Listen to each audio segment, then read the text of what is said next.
Good morning student, आप सभी का बहुत बहुत स्वागत है आपके अपने यूट्यूब चैनल गुरुजी उत्तराखंडी में। तो दोस्तों, जैसा कि आप सभी को पता है कि जो लेक्चरर का एग्ज़ाम है, यह एग्ज़ाम आपका 21 मार्च को होना है और इसमें हमारा कोर्स अभी हमारे ऐप वेदासी लर्निंग ऐप पे चल रहा है। यदि आपने अभी तक वो कोर्स परचेज़ नहीं किया है तो आप उस कोर्स को परचेज़ कर लें। और अब मैं आपको एक और खुशखबरी देना चाहता हूँ। जैसा कि हम अभी तक यह कहते आ रहे थे कि हम आपको पेडागोगी नहीं पढ़ाएंगे, लेकिन आज से हम यहाँ पर आपको पेडागोगी पढ़ाएंगे और जो टीचिंग एप्टीट्यूड वाला जो पार्ट है वो आपको यहाँ पर मेघा जायसवाल मैम पढ़ाएंगी। तो मैम, गुरुजी उत्तराखंडी यूट्यूब चैनल पे आपका बहुत बहुत स्वागत है। स्टूडेंट, मैं आपको बता दूं कि मैम सन 2008 से टीचिंग एप्टीट्यूड सब्जेक्ट्स अपने सभी स्टूडेंट्स को पढ़ा रही हैं और साथ में मैम का जो सीटेट सेकेंड वाला पेपर है, यूटेट का जो सेकेंड पेपर है वह निकला हुआ है और प्रेजेंटली मैम अपनी पीएचडी परस्यू कर रही हैं। और मैं आपको बता दूं कि एजुकेशन सब्जेक्ट में ही मैम का नेट निकला हुआ है।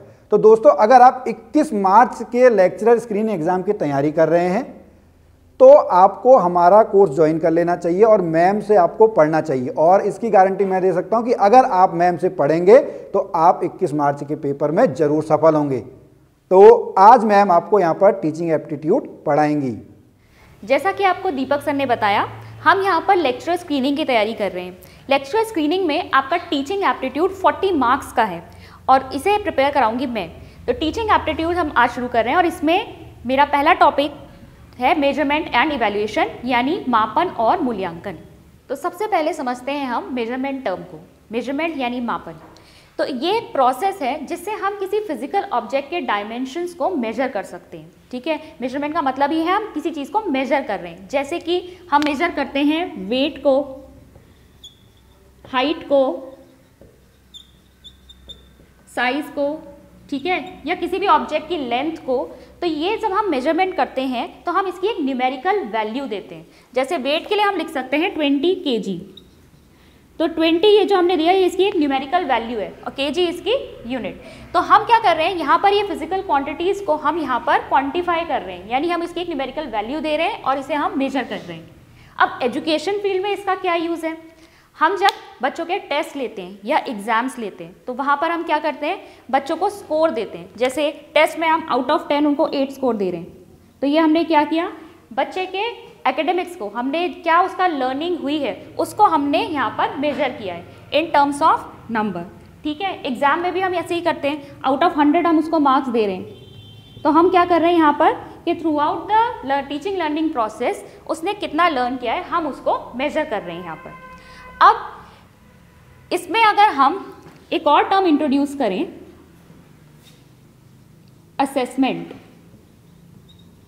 जिसे हम कहते हैं आकलन।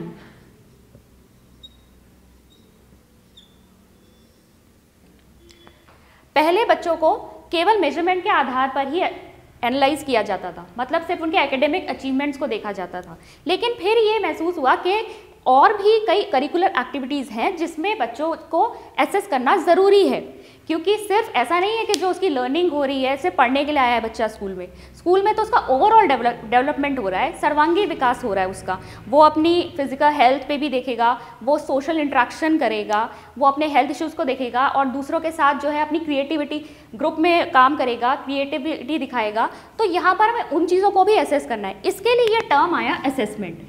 असेसमेंट जब यूज़ होने लगा तो अब हम यहाँ पर क्या करते हैं, स्कॉलिस्टिक एंड को स्कॉलिस्टिक दोनों एरियाज में हम बच्चे को एनालाइज करते हैं और इसी को हम कहते हैं असेसमेंट। तो असेसमेंट जो है थोड़ा ब्रॉडर टर्म है मेजरमेंट से। अब हमारे पास क्या आया, मेजरमेंट टेक्निक से भी स्कोर्स आए और हमने क्या किया, असेसमेंट किया उसका करिकुलर एक्टिविटीज़ में और एकेडमिक एक्टिविटीज़ में, इसका भी एक रिकॉर्ड आ गया टीचर के पास।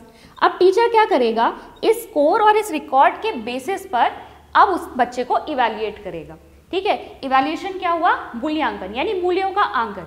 जैसे कि हमें रिपोर्ट कार्ड मिलते थे जब, तो उसमें क्या होता था, हमारे मार्क्स गिवन होते थे, हमारी करिकुलर एक्टिविटीज़ में ग्रेड्स गिवन होते थे और उसके बाद टीचर लास्ट में एक रिमार्क लिखता था। क्या लिखते हैं, जैसे सेटिस्फैक्ट्री लिखते हैं, आउटस्टैंडिंग लिखते हैं, गुड लिखते हैं या कैन डू बेटर लिखते हैं। तो वो क्या होता है, टीचर अब क्या कर रहा है, वो इवैल्यूएट कर रहा है, वो जज कर रहा है। तो इवैल्यूएशन का मतलब क्या हुआ, the act of passing judgement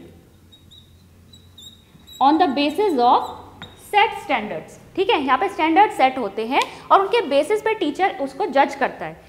पूरे साल में बच्चे ने एकेडमिक्स में और को करिकुलर एक्टिविटीज़ में कैसा परफॉर्म किया उसका एक जजमेंट टीचर देगा, दैट इज इवैल्यूएशन।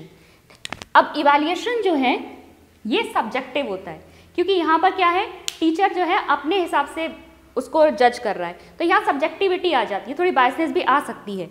लेकिन यहाँ पर मेजरमेंट और असेसमेंट के बेसिस पर यहाँ पर क्या किया जाता है, बच्चे को इवैल्यूएट किया जाता है।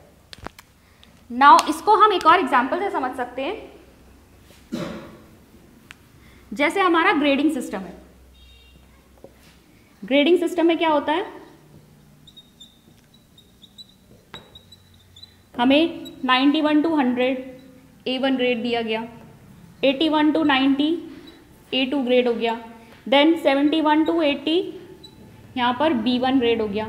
ये ग्रेडिंग सिस्टम यहाँ पर क्रिएट कर दिया जाता है और इसके साथ साथ यहाँ स्टैंडर्ड्स होते हैं। ठीक है, इनके आगे लिखा होगा रिमार्क्स कि A1 अगर आया है तो आउटस्टैंडिंग है, A2 आया तो एक्सीलेंट है, B1 आया है तो कैसा है। ठीक है, तो यहाँ पर क्या हो रहा है, क्या सेट स्टैंडर्ड के हिसाब से टीचर बाद में इवैल्यूएशन करेगा।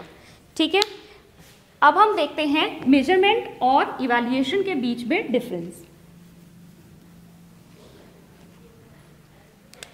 नाउ मेजरमेंट एंड इवैल्यूएशन के बीच में डिफरेंस क्या है। पहली बात, मेजरमेंट जो है वो ऑब्जेक्टिव है। ऑब्जेक्टिव का मतलब क्या है, निष्पक्ष है। ठीक है, यहाँ पर कोई बायसनेस नहीं आ सकती। जैसे ऑब्जेक्टिव क्वेश्चंस होते हैं ना, एमसीक्यूज होते हैं, अगर आंसर राइट है तो आपको मार्क्स देने होंगे। ठीक है, वहाँ पे टीचर ये नहीं कर सकता कि जानबूझ के मार्क्स काट दे। ऑब्जेक्टिविटी होती है जहाँ पर, दैट मीन्स वो निष्पक्ष होता है, वहाँ कोई बायसनेस नहीं होगी। जबकि मूल्यांकन क्या होता है, वो सब्जेक्टिव होता है। यहाँ पर क्या है, टीचर खुद जज कर रहा है, तो यहाँ पर क्या आएगा, थोड़ी बायसनेस आ सकती है। ठीक है, देन यहाँ पर मेजरमेंट जो होता है वो क्वांटिटेटिव होता है। ठीक है, यहाँ पर हम एक न्यूमेरिकल वैल्यू प्रोवाइड करते हैं, तो ये क्वांटिटेटिव है। जबकि इवैल्यूएशन क्या है, क्वालिटेटिव है। क्वालिटेटिव है क्योंकि यहाँ पर हम एक वैल्यू को असेस कर रहे हैं। ठीक है, एक वैल्यू प्रोवाइड कर रहे हैं। यहाँ पर क्या होता है, एक न्यूमेरिकल वैल्यू आती है। ठीक है, एक न्यूमेरिकल वैल्यू आता है रिजल्ट हमारा, और यहाँ पर इस न्यूमेरिकल वैल्यू के बेसिस पर एक वैल्यू एडेड जजमेंट होता है।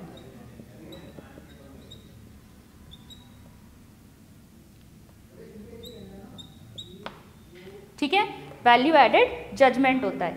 नाउ मेजरमेंट जो है एक टेक्निक है, और मेजरमेंट टेक्निक जो है इवैल्यूएशन में इंक्लूडेड होती है। इवैल्यूएशन मेजरमेंट के बिना नहीं हो सकता।